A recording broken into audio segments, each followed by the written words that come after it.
शासनं जैनं जयतु शासनं जैनं जयतु शासनं। नमस्मै साराय स्वानुभूतिया चकास्ते चित्स्वभावाय भावाय सर्वभावान्तरचिते सर्वभावान्तरचिते सर्वभावान्तरचिते।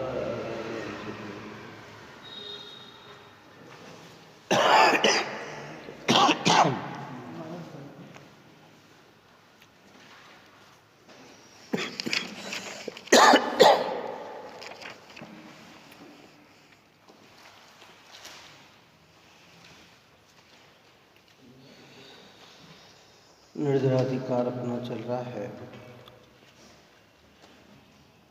आचार्य भगवंत यानी धर्मात्मा पुरुषों का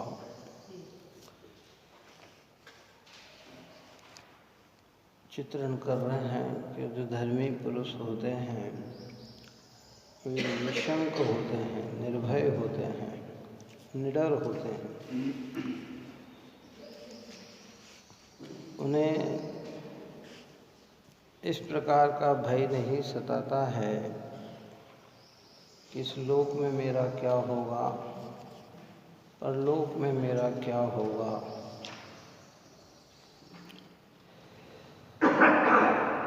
वेदना आएगी तो मेरा क्या होगा, मेरी कोई रक्षा करने वाला है कि नहीं, मेरी चीज़ कोई चुरा तो नहीं ले जाएगा। इस प्रकार के भय ज्ञानियों को नहीं होते हैं। कल में आचार्य अमरचंद्र देव ने 5 कलश में 5 की चर्चा की।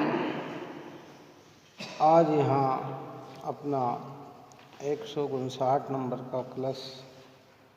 अब कहते हैं कि ज्ञानी को मरण का भय नहीं होता। इस लोक का भय नहीं हुआ। हाँ, परलोक का भय की चर्चा अपन ने की, वेदना भय की चर्चा की, अरक्षा भय की चर्चा की, अगुप्त भय की चर्चा की। अब यहाँ कहते हैं कि ज्ञानी को मरण का भय क्यों नहीं होता है, उस विषय में चर्चा करते हैं।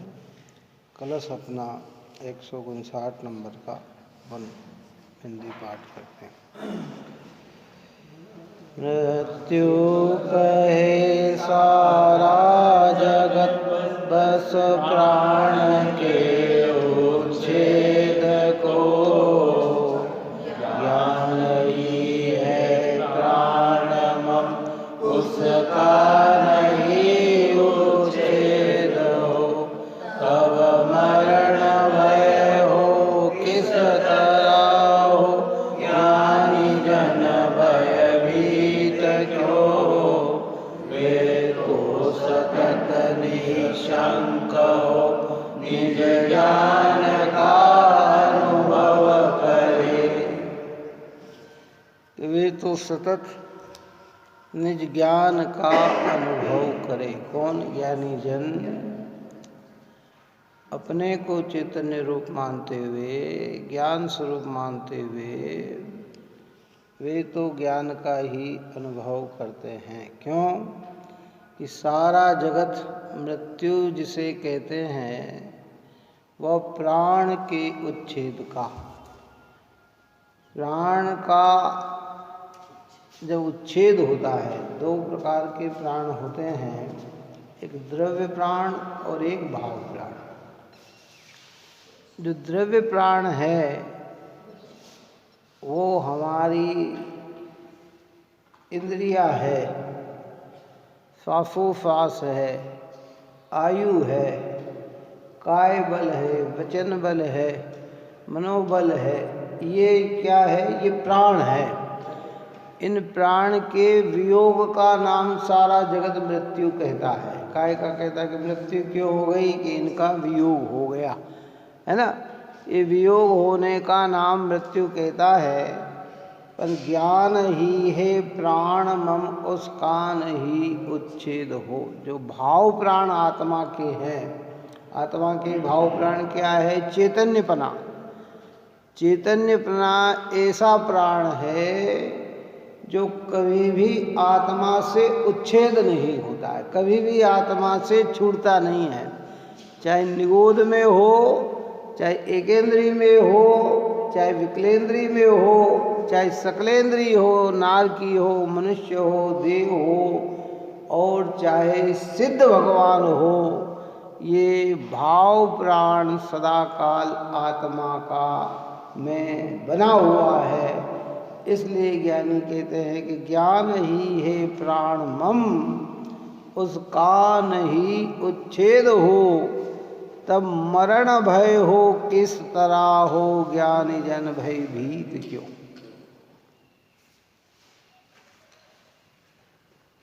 वास्तविकता में देखा जाए कि जब ज्ञान का कभी उच्छेद होता ही नहीं है तो फिर मेरा मरण होता ही कहाँ है? बात आई समझ में आई? तो कितना अद्भुत कलश अमृत चंद्राचार्य देव रहते हैं। तब मरण भय हो किस तरह हो, ज्ञानी जन भयभीत क्यों। क्यों ज्ञानी जन भयभीत हो? कि ज्ञानी जन तो ये जानते हैं कि मेरे चैतन्य का कभी मुझसे वियोग होने वाला नहीं। जो मेरे नहीं है उनका वियोग होगा। ये पांच इंद्रियां मेरी नहीं है, मन मेरा नहीं है, वाणी मेरी नहीं है, काय मेरी नहीं है, वचन मेरा नहीं है, मन मेरा नहीं है, आयु मेरी नहीं है, और सांसों श्वास भी मेरा नहीं है। 10 प्राणों के बल पर आप और हम मनुष्य संसार में लोक व्यवहार में देखो, ये बिनक रोजपन कह रहे हैं कि ये जितने भी कलश आचार्य अमृतचंद्र भगवंत ने रचे हैं, ये सब वस्तु व्यवस्था के अनुरूप है, निश्चयात्मक रूप है। संयोग की अपेक्षा कथन नहीं है, स्वभाव की अपेक्षा कथन है। काय की अपेक्षा है? स्वभाव की अपेक्षा। ये संयोग की अपेक्षा कथन नहीं है। लोग व्यवहार में कहते क्यों साहब ये फलाने व्यक्ति मर गए। क्यों मर गए? इनकी सांस खत्म हो गई, इनकी आयु खत्म हो गई, इनका मन छूट गया, इनका वचन छूट गया, इनकी काय छूट गई, इसलिए इनको मरण कहते हैं। पर आचार्य कहते हैं कि ज्ञानियों को मरण भय होता ही नहीं। वो कहते हैं जो मेरा नहीं है वो छूटेगा, जो मेरा है वो तो कभी छूटने वाला है नहीं। तो जो छूटे नहीं मैं उसके लिए भयभीत क्यों हूं?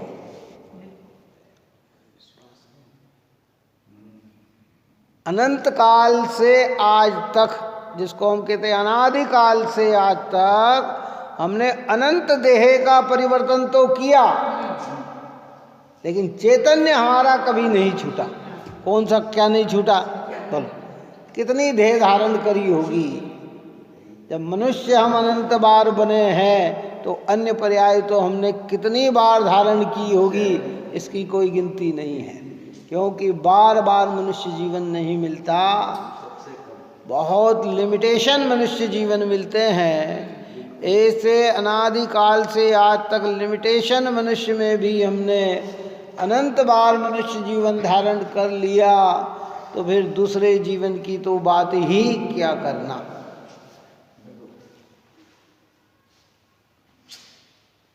लेकिन फिर भी हमारा चैतन्य कभी भी हमसे छूटा नहीं, न छूटा था,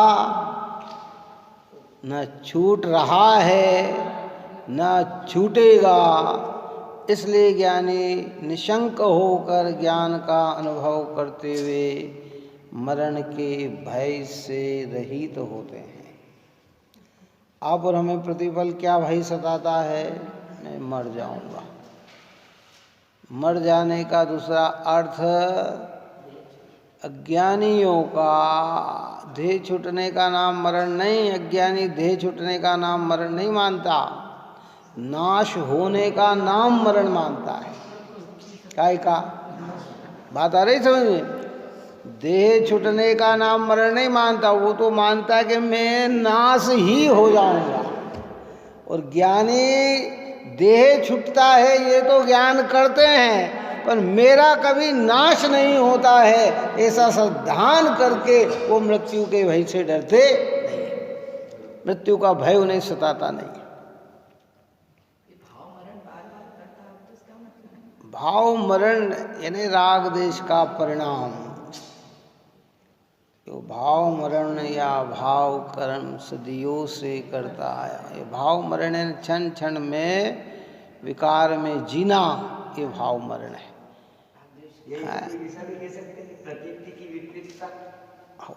एक ही बात है, प्रतीति विपरीत मान्यता बनी हुई है ना, क्या करें।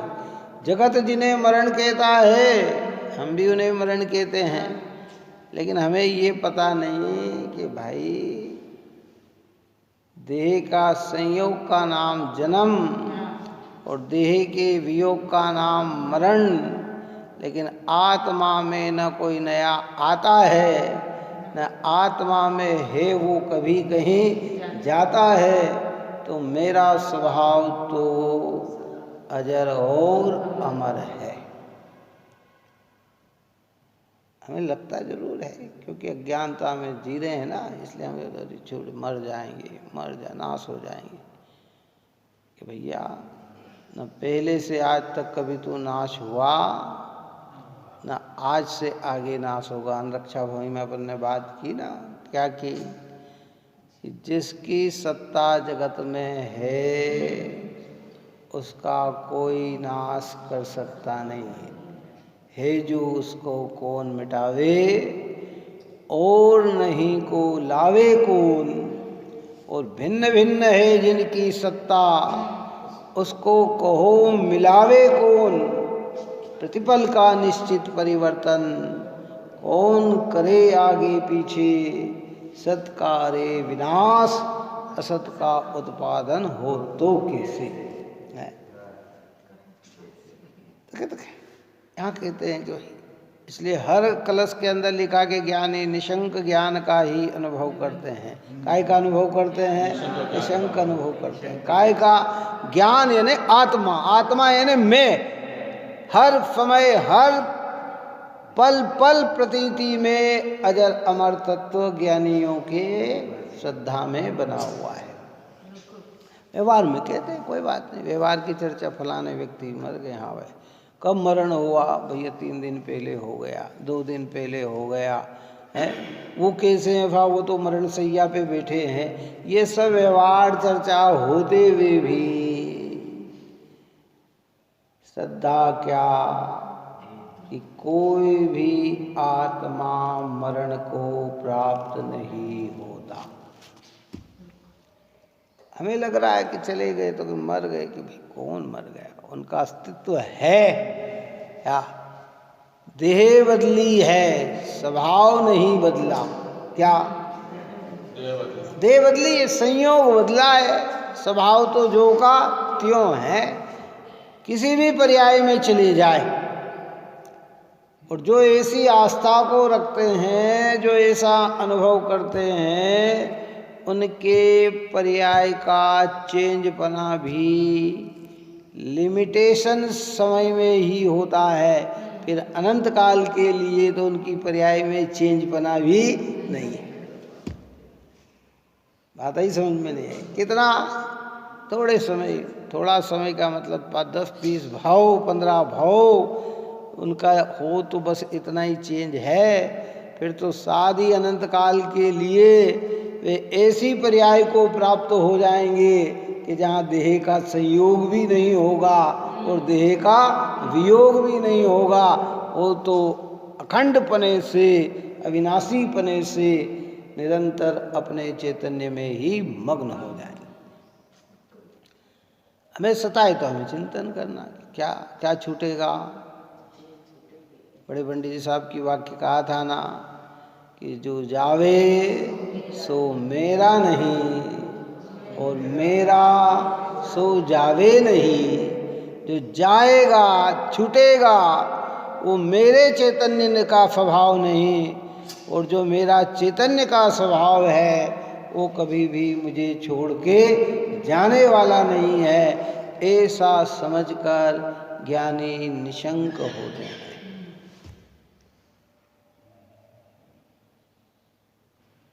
बात ही समझ में नहीं। पर्याय छूटने का भय भी होगा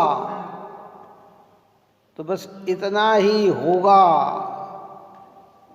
कि ये पर्याय छूटे न जाए, उसके पहले मुझे मेरा कार्य करना है।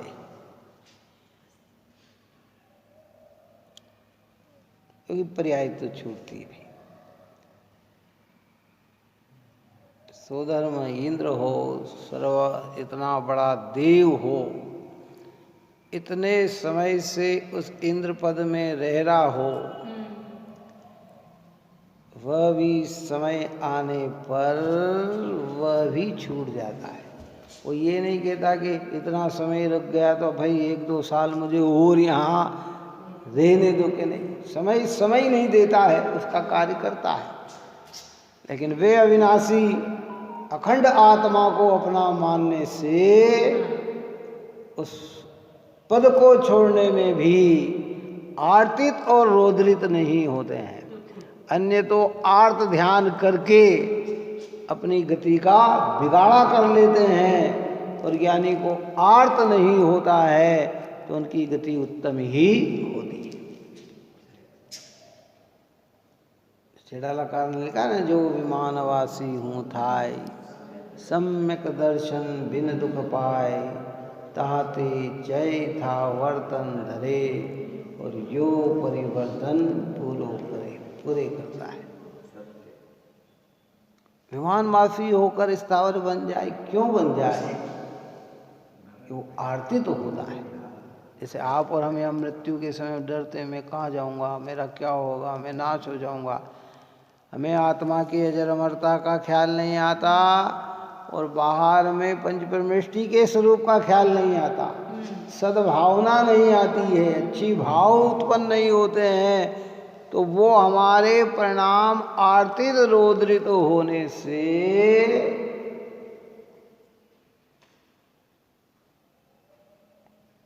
प्रमोशन नहीं मिलता, डिमोशन हो जाता है। क्या ऊंचे नहीं जा पाते हैं, नीचे की ओर निकल जाते हैं। और जो ये बात सुनकर समझकर अपने उपयोग को अपने में लगाता है, और न टीके तो जिनेंद्र में लगाता है, भगवंतों में लगाता है, नमोकार मंत्र में लगाता है, देह तो तब भी छूटेगी समय पर ही, लेकिन उन परिणामों में आकुल व्याकुल न होने से शरीर की वेदना तो होती है, वेदना कोई रुकने वाली नहीं, बाहर की क्रिया जो होना है वो रुकने वाली नहीं, लेकिन भीतर के परिणाम मजबूत होने से, आर्तित न होने से, रोदरित न होने से उसकी दुर्गति होती नहीं है। इसलिए कहते कि मृत्यु से नहीं डरना, घबराना नहीं, और जिस समय आना है, जहाँ आना है, जिस रूप में आना है, वो ये नहीं कहेगा कि नहीं साहब मैं घर चला जाऊं और मेरी मृत्यु आए तो ठीक, कि नहीं भाई, जगह भी निश्चित है, क्षेत्र भी हमारा निश्चित है, काल भी हमारा निश्चित है, निमित्त भी हमारा निश्चित है। क्यों है? रोग से मृत्यु होना है तो रोग से होगी, एक्सीडेंट से होनी है तो एक्सीडेंट से होनी है, जल में होनी है तो जल से होनी है, अग्नि से होनी है तो अग्नि से होनी है, कोई रोक नहीं सकता। हमारे ज्ञान में अपरिचित हैं, भगवान का ज्ञान तो स्पष्ट रूप से जान चुका है, जान रहा है कि तेरे जिस समय देह छूटेगी, तो हम कहें कि जब छूटेगी तब छूटे, हम तो चैतन्य को मानकर आज ही छूटे हुए महसूस करो कि हम कैसे हैं, कि हम तो देह से रहित हैं। राग का विषय अलग है, दृष्टि का विषय अलग है। राग में विकल्प आ सकता है, पर दृष्टि कहेगी कि नहीं, मैं तो संयोगों से रहित हूं।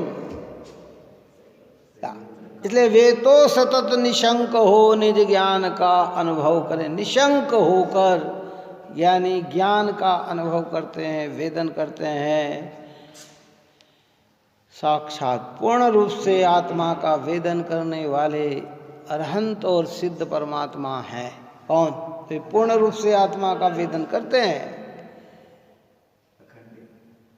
मध्यम रूप से वेदन करने वाले मणिराज होते हैं और जघन्य रूप से वेदन करने वाले समदृष्टि होते हैं। प्रतीति रूप में जैसे आत्मा की अखंड अजर अमरता अखंडता एक उपयोग स्वरूप में हूँ, ऐसी पूर्णता जैसी अरहंत सिद्ध भगवान के अंदर है, दृष्टि की अपेक्षा वैसा ही श्रद्धान चौथे गुण स्थानवर्ती को है। अरे सुन, निशंक हो जाते हैं, छाइक सम्यक दृष्टि निशंक हो गए, श्रद्धा अपेक्षा पूर्ण निर्मलता प्रकट हो गई, इसलिए दृष्टि अपेक्षा भिन्न। हम निरंतर भयाक्रांत, हर जगह भयाक्रांत। देखो, मैं बहुत मार्मिक बात, गृहित मिथ्यात्व को तोड़ने की बात, आप और हम जब भी कहीं बाहर निकलते हैं, गाड़ी में बैठते हैं, भगवान की जय बोलते हैं। जय बोलने का निषेध नहीं, पर बोलने के पीछे अभिप्राय क्या है ये समझो। बात ही समझ में नहीं आई है। हम कहीं भी जाते हैं, 10 भी चले, बोलो भगवान महावीर स्वामी की जय, पर उसके पीछे हमारा लक्ष्य क्या? बोलने का ना नहीं है, बोलो, लेकिन ये नहीं कि ये बोल रहे हैं तो कार्य तो जो होना है, जैसा होना है, जिस समय होना है, वह नियम से होगा, होगा और होगा। गुफा में जा रहे हो तो हम फटाफट, ट्रेन जा रहे, कोई बहुत बड़ी पूल आ रही है, पानी की आ रही, तो हम नमोकार मंत्र बोलना चाहते। अरे भाई, इसलिए नहीं बोलना, बोलने का निषेध नहीं है। मतलब सिद्धांत हमारा ऐसा मजबूत हो कि हम भगवान का स्मरण अपने निज स्वार्थ के लिए न करें, परमार्थ के लिए करें, अपने कल्याण के लिए करें। मनोबल, तत्व विचार करें, चिंतन करें, और सांस सांस में हमारे नमोकार मंत्र बने। कई लोग भोजन करने के पहले नमोकार मंत्र बोलते, बोलना चाहिए, लेकिन ये बोलने से सतत हमको भोजन मिलता रहे, ये तो फिर अन्य मत और हमारी मान्यता में कोई अंतर पड़ने वाला नहीं है। प्रभु का स्मरण सदाकाल करना चाहिए, लेकिन स्वार्थवश नहीं।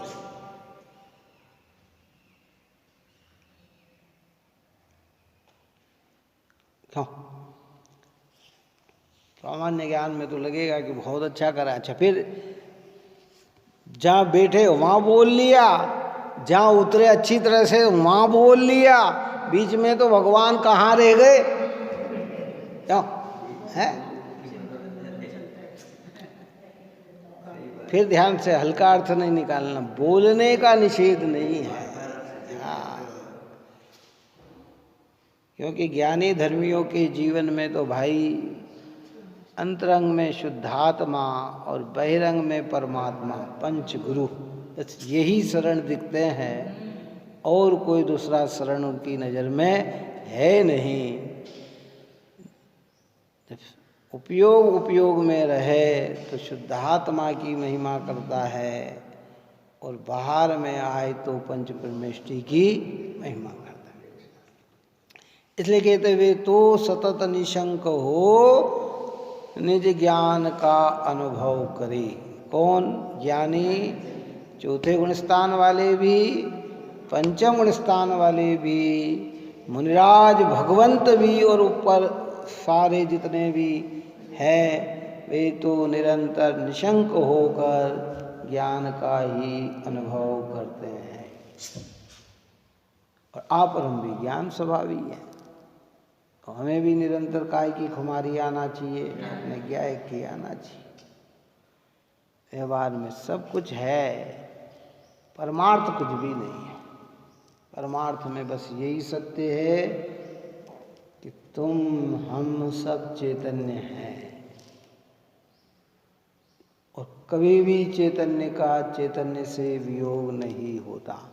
और अगर हमारे चैतन्य का वियोग हो जाए तो वस्तु ही नष्ट हो जाए, और ये हो नहीं सकता, ये कभी संभव नहीं है। पर्याय चेंजेबल होती है, पर्याय बदलती है, निरंतर बदलती है ना। दो प्रकार की पर्याय होती है,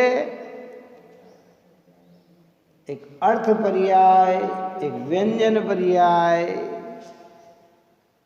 व्यंजन पर्याय सूक्ष्मतया चेंजेबल निरंतर होती है, पर दिखती स्थूल होने पर। और अर्थ पर्याय भी निरंतर। गुणों के परिणमन का नाम है अर्थ पर्याय, और आकार में परिणमन का नाम है व्यंजन पर्याय। काय का? गुणों में जो परिणमन हो रहा है वह अर्थ पर्याय है, और आकार में जो परिणमन हो रहा है वो व्यंजन पर्याय है। वो स्वाभाविक व्यंजन पर्याय और विभाविक व्यंजन पर्याय। ये हमारी पर्याय जो आकार हमारा है ये विभाव व्यंजन पर्याय। 4 गति 84 लाख योनियों में जो आकार आत्मा का निरंतर चेंजेबल होता है वो विभाव व्यंजन पर्याय है। और सिद्ध बन जाने के बाद जो आकार अचल हो जाता है, एक जैसा रहता है, वो स्वभाव व्यंजन पर्याय है। राग देश पुण्य पाप मति सुत अवधि ज्ञान आदि, ये जो ज्ञानों का या राग देश का सुख दुख का ये जितना परिणमन होता है ये अर्थ पर्याय, ये विभाव व्यंजन पर्याय है। और निर्मल ज्ञान का प्रकट हो जाना स्वभाव व्यंजन पर्याय, स्वभाव अर्थ पर्याय। अब ये देह छूटकर हम दूसरे आकार में चले गए तो आकार में परिवर्तन हुआ, चैतन्य में परिवर्तन नहीं हुआ। क्यों? बालपने में जन्म लिया तब 1 फुट के, धीरे धीरे बढ़ते हुए 5, 5.5, 6 फुट के आकार में परिवर्तन हुआ। अंदर चैतन्य में क्या परिवर्तन हुआ? और फिर इस देह को छोड़कर और कहीं चले गए। कोई बहुत बड़े अपराध हमसे हो जाए और इतना सूक्ष्म शरीर धारण कर ले कि चींटी बन जाए तो आकार कैसा हो गया? वैसा हो गया है। या कोई बहुत बड़ा पेड़ बन जाए तो एकेंद्री बनकर इतना बड़ा आकार हो गया है। ज्ञानी अपने ज्ञान स्वभाव को लक्ष्य में लेकर निशंक ज्ञान का अनुभव करते हैं। इसलिए श्रद्धा में हमें इस बात को स्वीकृत करना चाहिए, घबराना नहीं। लोक व्यवहार की बात को लोक व्यवहार से समझते हुए भी प्रतीति निश्चयात्मक काई की वहाँ ये है व्यवहार। क्यों साहब कब शांत हो गए? आत्मा कहाँ शांत होता? आत्मा तो अनादि अनंत है। कि भाई रुक जाओ, वहाँ वही बताओ जो उनने पूछा है। बात आ रही? समझ में नहीं आई? नहीं तो हम वहाँ वो बात कहने जाएंगे तो व्यवहार लोक व्यवहार बिगड़ जाएगा। अरे साहब अभी तो जाने जैसे नहीं थे, अचानक चले गए हैं, व्यवहार ऐसे ही कहेगा है। लेकिन परमार्थ में यही सत्य है कि भाई, और जिस क्षण हम पूर्व देह छोड़कर मनुष्य जीवन में आए, गर्भ में आए, सब कर्म हम अपने साथ लेके आए। क्या साथ लेके आए? उस कर्म में सारी चीजें हैं जो समय समय पर खुलती है। काई पे खुलती है? और वो समय समय पे प्रकट होती है। वो है कार्य कर्म का। हमें लग रहा है कि ये सब हमारा है, हम कर रहे हैं, देखो हमने ऐसा किया, कुछ नहीं। इसलिए वो भारी हो जाता है, जो मतलब कर्म बलवान हो जाता है। एक व्यक्ति कहीं से आया हो वो वहाँ से सब अपना सामान बांध के लेके आता है। कहाँ लेके आता है? सब सामान लेके आता है। वो नए घर में आया, सारे सामान को साथ में लेके आया। अब वो जो लेके आया है, पोटली में जो बंधा है वही तो खुलेगा, दूसरा क्या खुलेगा?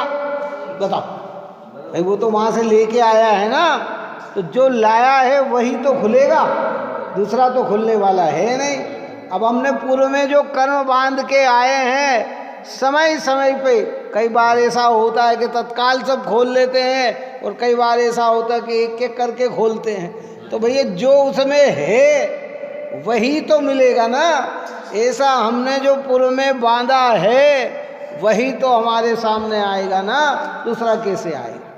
मनुष्य बने, एक व्यक्ति 15 साल में जा रहा है, एक 14 साल में जा रहा है, एक 20 साल में जा रहा है, एक 100 साल जी रहा है, तो जो बांधा है वही तो खुल रहा है उसका। क्या है? एक की अनुकूलता मिल रही, एक की प्रतिकूलता मिल रही। लो, हम कहते देखो साहब, यहां तो हम कहते हैं कि हमने किया। अरे भाई, गरीब घर में जन्म होना उसकी इच्छा से हुआ क्या? शरीर का रोगी मिलना उसकी इच्छा से हुआ क्या है? ऐसे प्रदेश में जन्म हुआ कि जहाँ विकृतियाँ क्या उसके पूछने से हुआ? नहीं। जैसी कर्म संचरणा होती है, संयोग ऑटोमेटिक वैसे होते हैं। अज्ञानी उस संयोग को ही अपना मान के संतुष्ट होता है, और जो देव शास्त्र गुरु की निकटता में आकर सतजनवाणी सुनकर पढ़कर विचारवान बनते हैं, वे जानते हैं कि संयोग अलग है और मेरा चैतन्य भाव अलग है। संयोग के वियोग का नाम दुनिया मृत्यु कहती है, लेकिन मेरी कभी भी मृत्यु होने वाली नहीं।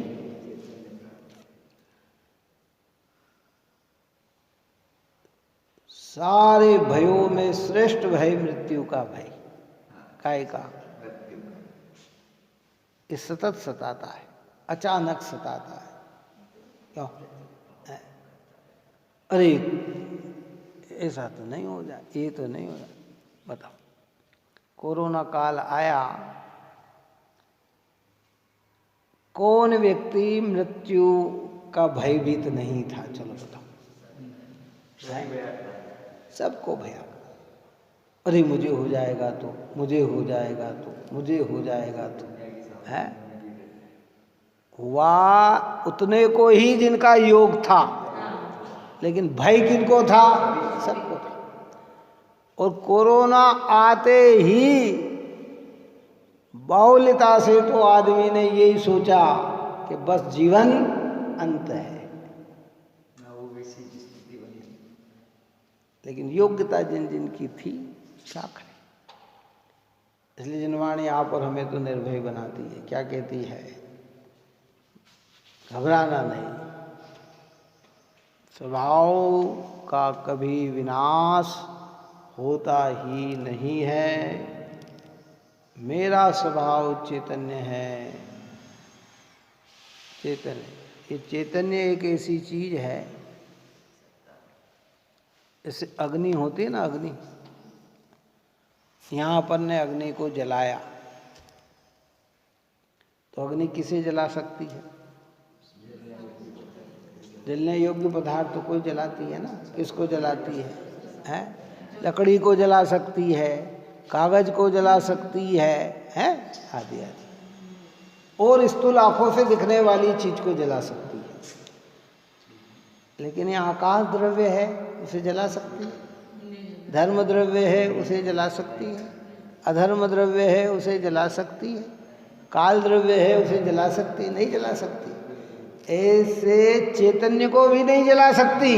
किसको? बात समझ में आई कि नहीं आई? चैतन्य को नहीं जला सकती अग्नि। अग्नि की पहुंच चैतन्य तक नहीं है। ये जलने वाला है तो पुद्गल शरीर जलता है, आत्मा जलती नहीं है। क्या? ज्ञानी इसको लक्ष्य में रखकर वे निर्भय निशंक होते हैं। इसलिए कहा जाता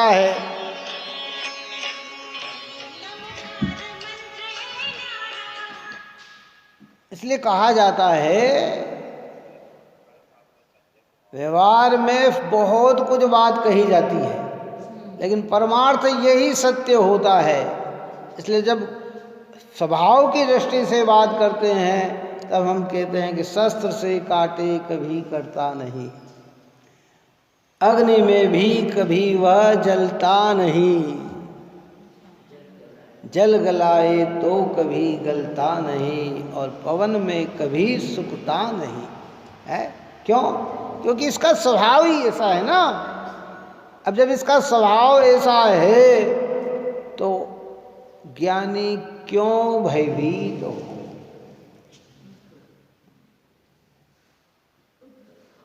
भयभीत हम हैं, भयाकांत हम हैं,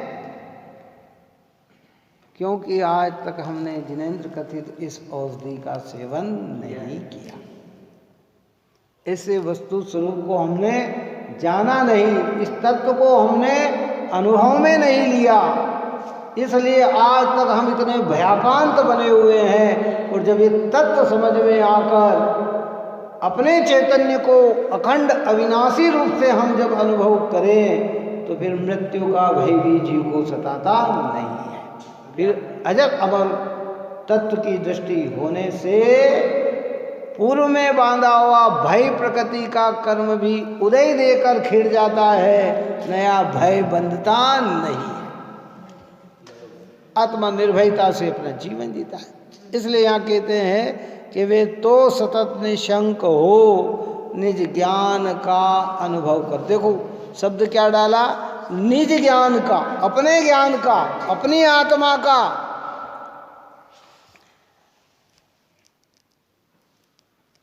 दूसरे को कहना बहुत सरल है, अरे आत्मा नाश नहीं होती, मरती नहीं, लेकिन जब स्वयं पे बीते और ये तथ्य हमारे ख्याल में रहे तो निर्भयता आती है। अपन ने पहले कहा ना, किसी के युवा पुत्र का वियोग हो जाए तो हम सब जागे, भाई घबराना नहीं भैया, ये तो ऐसी योग्यता थी, ऐसा ही था, ऐसा ही होना था, आप चिंता मत करो, आप घबराओ मत। और जब स्वयं पे बीतती है तो परिणाम हमारे न जाने क्या क्या क्या क्या हैं। ऐसे दूसरों को अजर अमर कहना सरल है, और इसलिए यहाँ कहा कि निज ज्ञान का, किसका अनुभव करते हैं? अपना अनुभव करते हैं कि मेरी आत्मा तो अजर अमर ही है। अमृतचंद्राचार्य भगवंत ने गजब के कलश की रचना की है, निशंक बनाया है, स्वाध्याय प्रेमियों को निशंक बनाया है, देव धर्म गुरु के आराधक को निशंक बनाया है कि तुम्हें भयभीत होने की जरूरत नहीं है। तुम क्यों बार बार चिंतन करते हो मैं मर जाऊंगा मैं? अरे तुम कभी मरे ही नहीं, मरते ही नहीं। और जिसे मरण कहा गया है वो देह का वियोग है, आत्मा का वियोग आत्मा से कभी होता ही नहीं। चिंतन करें। कल अपन ने कहा था कि कुछ क्षण के लिए अपने को निरपेक्ष देखो। कैसा देखो? सब संयोगों से भिन्न देखो, निरपेक्ष देखो। जैसे बहुत बड़े परिवार के बीच में देखकर रात दिन इसी में गुत्ते गुत्ते अकला जाता है तो कहते हैं भैया कुछ समय के लिए इनसे कल बाहर हो जाता, भैया अभी मुझे छेड़ो मत, मैं थोड़ा एकांत में रहूँगा, अभी मैं सोऊंगा, अभी मैं बहुत थक गया हूँ, अभी डिस्टर्ब ना करे। यहाँ कहते हैं कि थोड़ी देर के लिए ऐसे निरपेक्ष बन जाओ कि जहाँ मुझे मैं ही नजर आऊँ पर मुझे नजर ही ना आए, कि ऐसे निरपेक्ष हो जाओ। तो उसमें फिर काय का भय सताएगा, कि काय का भय नहीं सताएगा। ऐसे कहा कि थोड़ी देर पहले जस्ट चैतन्य की खुमारी यदि आप अपने वो लगा ये श्रद्धा संबंधी विकार धीरे बढ़ते चल जाएंगे, बढ़ जाएंगे। उसमें निडरता है, वो एक ऐसी औषधि है दुनिया में। अपन ने पहले कई बार कहा कि दुनिया में अमृत नाम कहा गया, पर ऐसा कोई अमृत नहीं है जो आत्मा को अजर अमर कर दे। लेकिन ये ज्ञान ऐसा अमृत है कि इसके पीने से नियम से आत्मा अमर को प्राप्त होता है, अर्थात मृत्यु भय मिट जाता है। मृत्यु नहीं मिटती है जब तक संसार में है, फिर मृत्यु का भय मिट जाता है तो वो अमर तत्व को प्राप्त होता, वो अमृत पी लिया उसने। मृत्यु तो समय के साथ आई। भगवान आदिनाथ भगवान को सम्यक दर्शन होने के बाद 8 भव रहे। कितने रहे? तो 8 भव में 8 बार देह तो छुटी, फिर मृत्यु का भय नहीं था। कितना? पार्श्वनाथ भगवान को 9 भव रहे, भगवान महावीर को 10 भव रहे, चंद्राप्रभु भगवान को 8 भव रहे। जितने भी भव थे, लेकिन मृत्यु का भय नहीं था, क्योंकि वे जानते थे कि मेरा आत्मा तो अजर अमर है। दुनिया जिसे मृत्यु कहती है वह देह के वियोग का नाम है, लेकिन मेरे चैतन्य का कभी मुझसे वियोग होता नहीं, तो मेरी मृत्यु भी कभी होती नहीं। ये व्यवहार शब्द है। हम कहते हैं देहांत के समय में तुमको न भूल जाए। अब किस समय अंत हो जाए, इसलिए हर समय स्मरण बना रहना चाहिए। बात समझा? अब कब देह का अंत हो जाए, चलो बताओ। अभी अपन ने उस रोज कहा ना कि सोए हुए व्यक्ति भूकंप आ गया, 25-30 हजार व्यक्तियों का मरण हो गया है। क्या पता कब मृत्यु आ जाए। इसलिए ज्ञानी कभी विस्मरण नहीं करते। स्वभाव में ज्ञान का विस्मरण नहीं, और पर्याय में पंच परमेष्टि का विस्मरण नहीं। निरंतर मुख से बोले उसका नाम नहीं, माला फेरू न हरि भजूं, मुख से कहूं न नाम, मेरा प्रभु मुझको भजे तब पाऊं विश्राम। बात आ रही समझ में? क्या कहा? हम बार बार मुंह से बोले कि महत्व नहीं, न मैं माला फेरूं, न प्रभु का नाम लूं, न मुख से कोई नाम लेऊं, लेकिन मेरा प्रभु मुझको भजे, मेरा ज्ञान मेरी सत्ता को स्वीकार कर ले, तो विश्राम की प्राप्ति हो गई, आनंद की प्राप्ति हो गई।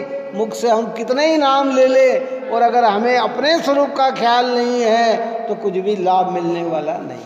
कुछ भी लाभ का मतलब आत्मिक आनंद, व्यवहार लाभ तो मिलता ही है। मेरा प्रभु मुझको भजे तब पाऊं विश्राम है। अमृत बरसा दिया अमृतचंद्र आचार्य देव ने। भाई देखो, समझने की बात है। जितना आप और हम चिंतन करेंगे, हम निर्भय। दुनिया कहेगी कि क्या बड़ा, लेकिन प्रतीति कहेगी कि बहुत कुछ बढ़ गया। अगर आदमी निडर हो रहा है तो बहुत कुछ, धन बढ़े के ना बढ़े उसकी चिंता कोई बात नहीं, संयोग बढ़े के नहीं कोई बात नहीं, लेकिन अगर उस वस्तु व्यवस्था समझकर अगर हमारा ज्ञान सम्यक की ओर चला गया तो बहुत कुछ बढ़ गया। जैसा वही तो है, कुछ तो बड़ा नहीं कि कभी है। बाहर का वैभव बढ़ भी जाए और स्वरूप समझ में ना आए तो भैया क्या बढ़ा। लक्ष्मी बड़ी अधिकार भी, पर बढ़ गया क्या बोलिए, क्या बढ़ गया है? कुछ नहीं बढ़ा। लेकिन अपना चैतन्य अपनी दृष्टि में आया, भगवान पंच परमेष्टि हमारी दृष्टि में आए तो हम माला माल हो गए। बस ये बढ़ गए। सबसे बड़ा वैभव हमें मिल गया, दुनिया का सबसे सिरमौर चीज हमारे पास आ गई। अगर ये हमारी प्रतीति में आए तो। इसलिए यहाँ इस प्रकार की चर्चा करते हुए आचार्य हमें निर्भय करते हुए बताते हैं कि भाई ज्ञानियों को देखो, अपन ने उस रोज भी कहा था कि ज्ञानियों के दृष्टांत सुनकर अपनी प्रतीति को उनकी प्रतीति से मिलान करना और जो जो कमी है उसे निकालने का प्रयत्न करना। भाई तो फिर भी आएगा, फिर विचार करना, अरे मेरा स्वभाव तो ऐसा है। बस ऐसे करते करते करते हम आगे की ओर बढ़कर एक दिन परिपूर्णता को प्राप्त होंगे। आप और हम सभी इसी प्रयत्न में लगे रहें और अपने परिणाम को निर्मल बनाएं, यही मंगल भावना है। सहजानंदे शुद्ध स्वरूपी अविनाशी हो आत्मस्वरूप। सहजानंदे शुद्ध स्वरूपी अविनाशी हो आत्मस्वरूप। सहजानंदे शुद्ध स्वरूपी अविनाशी हो आत्मस्वरूप। निज में बताई यह अनंत उपकार, उसके लिए जिन वाणी माँ को वंदना शतबार, वंदना शतबार।